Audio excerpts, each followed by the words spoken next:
Doctor ইউনূসের হাত ধরে বিশ্বমঞ্চে উঠলেন মাহফুজ আলম, পেলেন বিপ্লবের মাস্টার মাইন্ডের খেতাব। সাথে ছিলেন আন্দোলনে ভূমিকা রাখা বিভিন্ন বিশ্ববিদ্যালয়ের শিক্ষার্থী।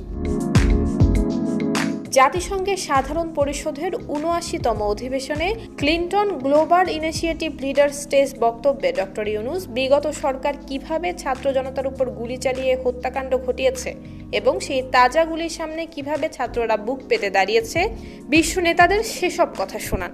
এক পর্যায়ে নতুন বাংলাদেশ নিয়ে কথা বলা শুরু করেন। বাংলাদেশের গণ অভ্যুত্থানের কথা বলার সময় তিনি উপস্থিত নেতাদের জানান এখানে তাদের কয়েকজন প্রতিনিধি রয়েছে। এ সময় বিশেষ সহকারী মাহফুজ সহ ৩ জনকে স্টেজে আসতে বলেন ডক্টর ইউনূস। বিল ক্লিনটনও তাদের নাম শুনে হাততালি দেন। ৩ জনের মধ্যে একজন ছিলেন ব্র্যাক বিশ্ববিদ্যালয়ের শিক্ষার্থী আয়েশা সিদ্দিকা তিথি। ডক্টর ইউনূস বলেন, তারা যেভাবে কথা বলে এরকম কথা আমি আগে কখনো শুনিনি। তারা নতুন